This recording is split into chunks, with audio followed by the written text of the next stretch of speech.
Hello बच्चों। और आज का हमारा चैप्टर फिर से प्रेजेंट इंडेफिनिट टेंस है। बशर्ते इस पर मेरी पहले भी वीडियो आ चुकी है, लेकिन एक बार फिर से इसमें मैंने सिंपल सेंटेंस, नेगेटिव सेंटेंस और इंट्रोगेटिव सेंटेंस इन सभी को एक साथ में इंक्लूड किया हुआ है, ठीक, ताकि आप एक साथ में सारे सेंटेंस देख सकें और एक छोटे से वीडियो में। ये प्रेजेंट इंडेफिनिट टेंस है, सिंपल सेंटेंस, नेगेटिव सेंटेंस और इंट्रोगेटिव सेंटेंस। मेरी माँ सुबह में नाश्ता बनाती है। माय मदर, मेरी माँ, माय मदर। मैक्स माने बनाना। अगर होता तैयार करती है तो हम लगा देते प्रीपेयर्स, नाश्ता तैयार करना, तैयार करना प्रीपेयर। मेक्स ब्रेकफास्ट मीन्स नाश्ता। इन द मॉर्निंग, सुबह में। हम रविवार को स्कूल नहीं जाते। हम रविवार को स्कूल नहीं जाते हैं। We do not go to school on Sunday। रविवार को के लिए आएगा बच्चों ऑन संडे। कोई भी डे आ जाए, on Sunday, on Monday, Tuesday, लेकिन याद रखना on yesterday, on tomorrow, on today मत कर देना। अगर ऐसे शब्द आते हैं टुडे टुमारो, तो आप ऑन टुमारो, ऑन टुडे, ऐसा नहीं होगा। We do not go to school on Sunday। तुम क्रिकेट कब खेलते हो? तो ये हमारा सिंपल सेंटेंस था। हमको मालूम है सिंपल सेंटेंस में एक वचन कर्ता के साथ वर्ब में यस या यस लगाते हैं। माय मदर मैक्स, मेरी माँ भोजन नाश्ता बनाती है। तो नाश्ता बनाने के लिए हमने मैक्स लगाया, बनाना की अंग्रेजी, इसमें हमने ये लगा दिया एस। क्यों? क्योंकि माय मदर एक वचन करता है। अब ये नेगेटिव सेंटेंस था हमारा कि हम रविवार को स्कूल नहीं जाते। तो नेगेटिव सेंटेंस का नियम है एक वचन कर्ताओं के साथ डज नॉट और बहुवचन कर्ताओं के साथ डू नॉट। वी हमारा बहुवचन करता है, इसलिए डू नॉट। भी वन आती है तो go to school on Sunday. ये हमारा डबल इंट्रोगेटिव सेंटेंस।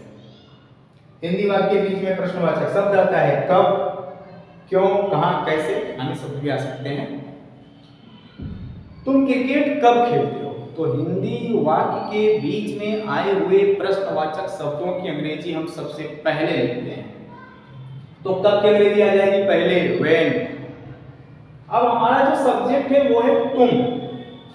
तो तुम की अंग्रेजी होती है यू। यू है प्लूरल, उसके साथ में लगाते हैं हेल्पिंग वर्ब डू। तो WH वर्ड के बाद हेल्पिंग वर्ब डू। क्यों? क्योंकि हमारा सब्जेक्ट है यू। प्ले तो V1 आती है, मैंने आपको बताया था। सिंपल में V1 आएगी तो उसमें एक वचन कर्ताओं के साथ में ऐसे यस लग जाएगा, बहुवचन कर्ताओं के साथ में ऐसे यस नहीं लगेगा। एक वचन कर्ताओं के साथ वर्ब में ऐसे यस लगाते हैं सिंपल सेंटेंस में, पॉजिटिव सेंटेंस में, और बहुवचन कर्ताओं के साथ में वर्ब में ऐसे यस नहीं लगाते हैं क्योंकि हमारी सभी वर्ब ऑलरेडी पहले ही अपने मूल रूप में बहुवचन में। और ये ग्रामर का नियम है कि कर्ता एक वचन का होगा तो क्रिया भी एक वचन की, कर्ता बहुवचन का होगा तो क्रिया भी बहुवचन की। तो when do you play cricket? तुम क्रिकेट कब खेलते हो? वाक्य के अंत में क्वेश्चन मार्क लगाना अनिवार्य है। अगर आप क्वेश्चन मार्क नहीं लगाते हैं, फुल स्टॉप नहीं लगाते हैं सिंपल सेंटेंस में, तो वाक्य अधूरा समझा जाता है। ये ग्रामेटिकली मिस्टेक हो जाएगी आपकी। मेरे दादाजी सुबह टहलने जाते हैं। टहलना चाहिए, अच्छी बात है। मेरे दादाजी सुबह टहलने जाते हैं। तो माय ग्रैंडफादर, ग्रैंडफादर दादा, ग्रैंडमदर दादी, ग्रैंडसन नाती। माय ग्रैंडफादर वॉक्स, ठीक है। तो वॉक माने होता है टहलना, एक वचन करता है इसलिए वर्ब ये वॉक है तो इसमें एस लगा दिया तो हो गया वॉक्स। इसको वाल्क मत पढ़ना, एल साइलेंट है। बहुत सारे बच्चे पढ़ते हैं ऑनेस्ट को हॉनेस्ट, नो को कनो, के नो डब्ल्यू वाला, और वॉक्स को जो है वॉल्क्स, ये वॉक्स है। इन द मॉर्निंग, सुबह में, इन द मॉर्निंग। मेरे दादाजी सुबह टहलने जाते हैं, my grandfather walks in the morning. वह प्रतिदिन मंदिर नहीं जाता। वह एक वचन करता है, एक वचन कर्ता के साथ हम डज नॉट लगाते हैं निगेटिव सेंटेंस में।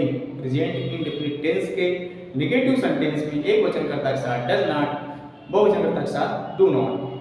तो ही डज नॉट, ही एक वचन करता है, और निगेटिव सेंटेंस में बच्चों नॉट का थर्ड प्लेस होता है, यानी तीसरा स्थान होता है। तो he does not go to temple daily या एवरी डे, माने में देती। हम नवरात्रि में गरबा खेलते हैं, नवरात्रि में हम गरबा खेलते हैं। वी प्ले, खेल तो यहाँ पे प्ले लगाएंगे, we play garba in the Navratri. तुम उसकी मदद क्यों नहीं करते हो? ये फिर डबल इंट्रोगेटिव सेंटेंस आ गया। ये आपका पॉजिटिव सेंटेंस है, ये वापस डबल इंट्रोगेटिव सेंटेंस है। यू ही सब्जेक्ट है, प्लूरल है, तो भाई हिंदी वाक्य के बीच में आए हुए प्रश्नवाचक शब्द की अंग्रेजी सबसे पहले रखते हैं। अब सब्जेक्ट आपका प्लूरल है तो डू लगाइए WH वर्ड के बाद, और सिंगुलर है तो डज लगाइए। फिर आपका सब्जेक्ट जो है तो क्या है? तुम, तो यू। नॉट का इसमें चौथा स्थान हो जाता है क्योंकि यह डबल इंट्रोगेटिव सेंटेंस है। अगर सिंगल इंट्रोगेटिव सेंटेंस होता तो तीसरा ही स्थान रहता, क्योंकि उसमें हेल्पिंग वर्ब पहले आती है, WH वर्ड नहीं आता है। डबल इंट्रोगेटिव सेंटेंस में WH वर्ड एक वर्ड और बढ़ जाता है WH फैमिली से, तो इसलिए नॉट का चौथा स्थान हो जाता है यदि हिंदी वाक्य में नहीं शब्द है तो।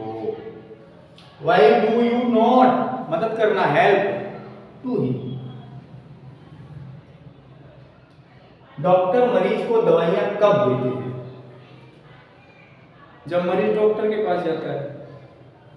डॉक्टर मरीज को दवाइयां कब देते हैं? तो when does डॉक्टर मरीज को दवाइयां कब देते हैं? अब देखो ये कब देते हैं डॉक्टर, तो आप अगर यहाँ पे डॉक्टर्स कर देते तो ये हो जाता डू, ठीक। तो कब देते हैं? when does doctor give medicines to patients।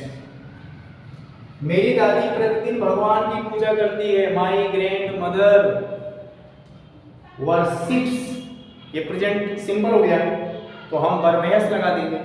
तो my grandmother worships to god every day. वैसे बच्चों गॉड में ये जी कैपिटल आएगा क्योंकि भगवान के लिए है तो उसमें जी कैपिटल यूज किया जाता है, ठीक है। तो इसको जी आप कैपिटल समझे यहाँ पर। To god every day. यात्री ट्रेन से दिल्ली नहीं जाते। Passengers do not go to Delhi by train. ऐसे में तो ये मैंने एक सभी को मिला करके और छोटे वीडियो में, ठीक है, बनाया हुआ है। आशा करता हूँ आपको अच्छे से समझ में आया होगा। इसके पहले भी आपको सिंपल पर, निगेटिव पर और इंट्रोगेटिव पर भी ऑलरेडी वीडियो हैं प्रेजेंट के, और एक साथ भी हैं, तीनों के अलग अलग है, एक साथ भी है। फिर मुझे लगा कि एक ऐसे भी बना देना चाहिए जो है, ताकि आप छोटे से वीडियो में सभी तीनों चीज़ों से परिचित हो जाएं जो है।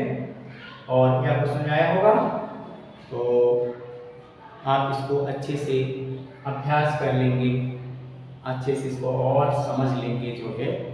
आशा करता हूँ आप सभी को वीडियो अच्छी लगी। वंदे मातरम।